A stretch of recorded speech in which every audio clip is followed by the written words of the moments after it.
Along the shore, we're going to add stone steps into the water and down to the dock. We'll put in 18 steel piles to support a large L-shaped dock, creating a shallow, partially enclosed, safe area for the kids, with space for boats to dock on the far side. My bonus feature will be a water slide and angled steps so everyone can get out of the water safely.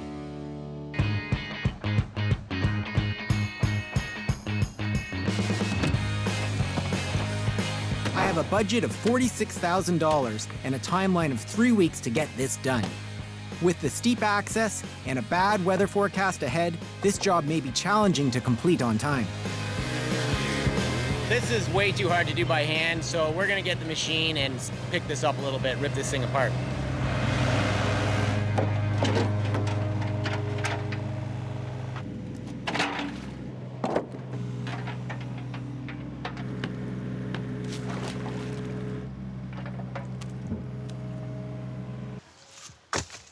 So now we've removed the old dock. We're getting ready to put the new dock in. We're gonna have to rescue that floating raft out there, which is remnants of the old dock, but we actually may be able to use it while we're building the new one. Now I have to mark out where this dock's gonna be positioned relative to the property line. This is the side of the property. We have to make sure we're a certain distance from this corner mark when we start the new dock. I assume there's a stake somewhere in the ground here. Where that is, who knows? It could be buried underneath here for years. I'm just gonna go with this as our general area and give us a bit more space to play with because I can't find a stake or a pin anywhere in here. And then once we set the first pile, we will have the surveyors come and confirm the locations. Oh yeah, we have plenty of room. We have more than enough. The old dock location was well beyond the setback, so I'm not worried about it at all.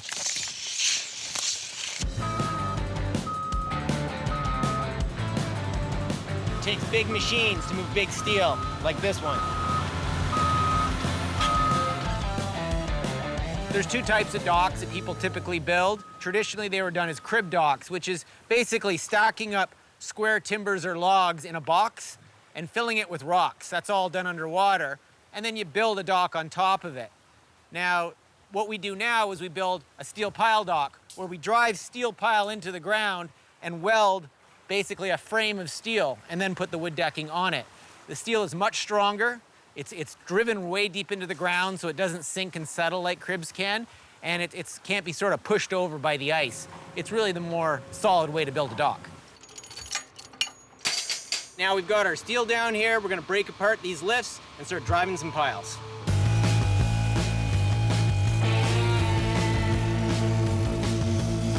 The pile driver can only reach a certain height, so the piles have to be cut down to a length that enables the machine to get on top of them.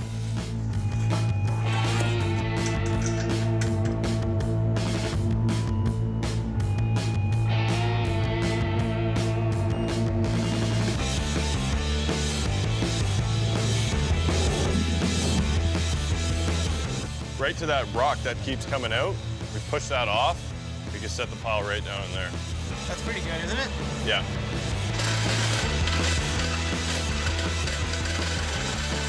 The first pile gets driven in and just keeps going. This means the bedrock is much deeper than we anticipated. We need to bring in our welder to lengthen the piles. So much for hitting bedrock right away. Yeah, no, that's not gonna happen.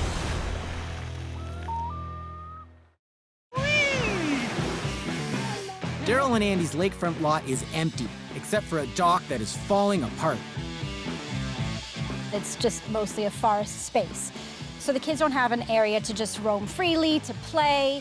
I'm building them a family-friendly dock that will be big enough that they can come up and enjoy the lake until they have a chance to build a cabin.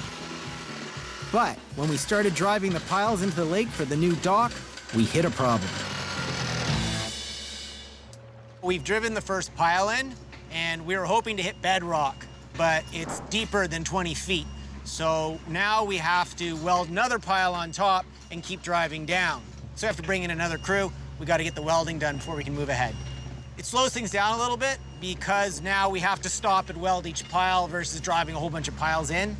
A little frustrating, but it happens. While the welding crew gets set up, I'm going to drop in the second pile and figure out how we're going to weld over open water. It might be tricky, but I think I have a solution. So I'm gonna paddle out and try to rescue the raft so that we can use it to weld off of, but it's anchored out in the middle of the lake.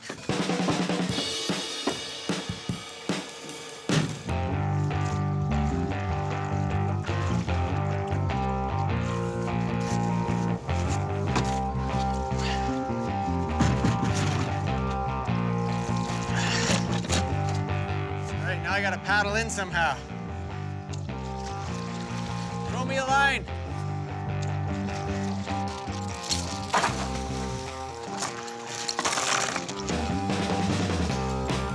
That's what we get for working in cottage country.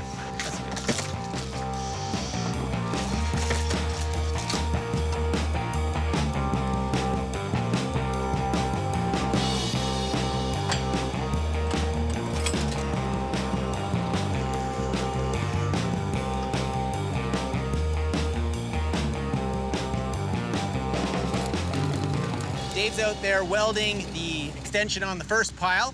Then we can drive that pile another 20 feet and hope that we hit some bedrock. If we don't, we have to weld another one on and keep going and going and going until we hit bedrock.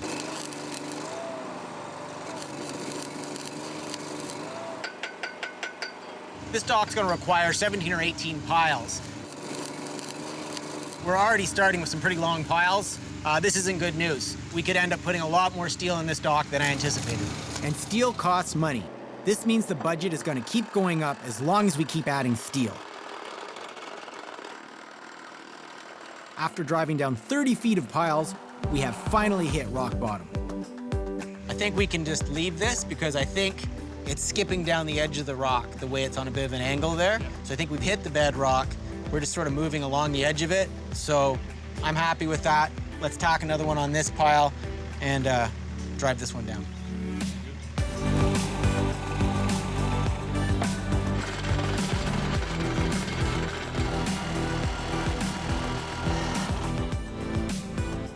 All right, well, that's good. 2 down, 16 to go.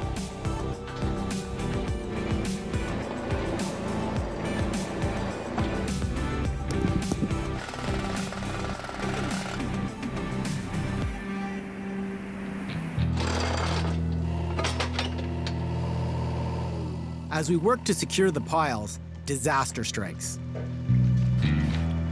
The main pin in the pile driver breaks. Hit a rock and moved around it. This grinds all work to a halt. All right. If we can't drive the piles in, then we can't make any progress. All right, that's it. I have to order a new part, and all we can do is shut the site down until it arrives.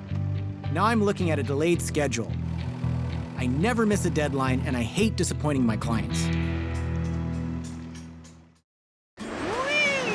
1, 2, 3, big jump. Darryl and Andy want to create a waterside haven for their young family.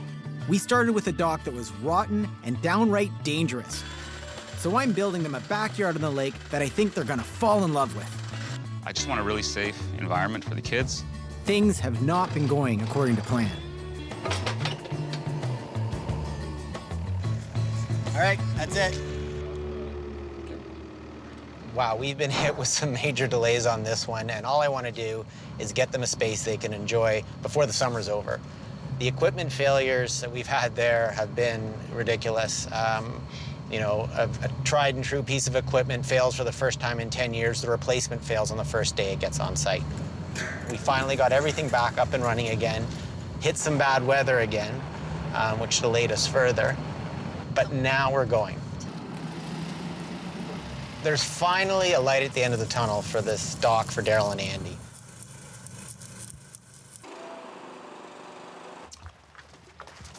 How you doing, dude? Pretty good, pretty good. A little happier now. It's starting to move. Good. So you got things going. We got some progress here. It's good. Dude, there's lots. In the Yeah? last couple days. So that's good. So now we'll get the rest of our steel in. We get on wood, what, 2-3 days maybe? 2-3 days. Yep, Good. for All right, sure. good. One more row of crossers out there. Starting stringers tomorrow. Excellent. Sounds For good. sure. Yep. It's great having Danny out welding again because it means the next step is getting the deck boards on. I need to try and make up some lost time on this job.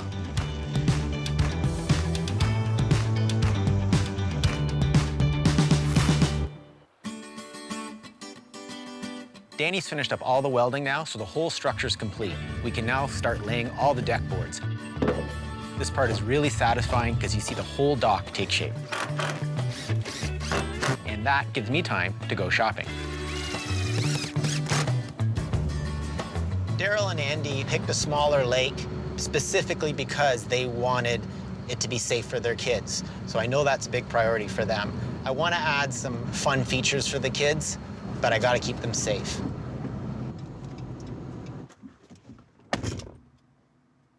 So we have 4 steps and 5-step ladder, white and black, aluminum, powder coated. You know what I really like about these is that they have the angle that I need, so it's more of a staircase than a steep ladder, because these kids, they're little kids. They seem to have no sharp edges on them, so the kids won't cut themselves. You know, these are perfect. Perfect. And I'm just looking for some other fun ideas for this family. Got little kids, and I see this slide over here, and I think that would be perfect. Can we go take a look? Yeah, absolutely. I don't think any dock is complete without a slide. Can I try it out on this frame? Yeah, it's sound. I built the stand myself, so Oh, you jump built it? on. Okay, well, Yeah. I trust you. I'm gonna give this a shot. This is pretty good. Right on. That's great. Okay, let's get one of these and get a ladder and get moving. That's fantastic. Back at the site, we're making great progress on the decking. We've encountered several delays along the way on this project. We've hit really difficult weather, and we've had some mechanical failures. So we finally got a window to get things moving, and you know, it happened fast when the window opened up, that's for sure.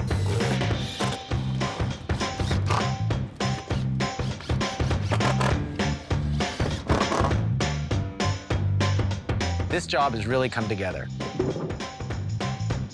The slide and ladder have arrived. Set yours end down, so we can now put the final touches on this dock. Pull your ladder in just a bit more.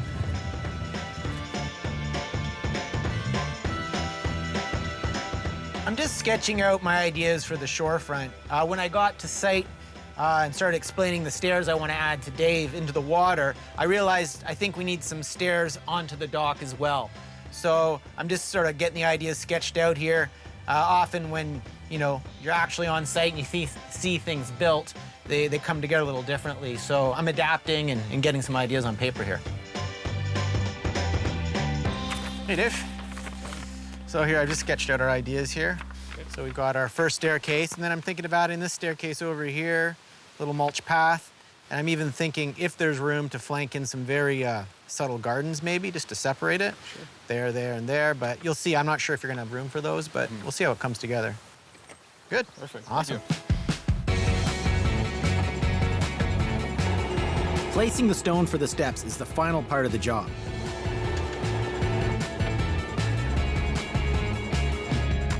After some brutal setbacks to the deadline and the budget, I just hope Darryl and Andy love what we've created for them.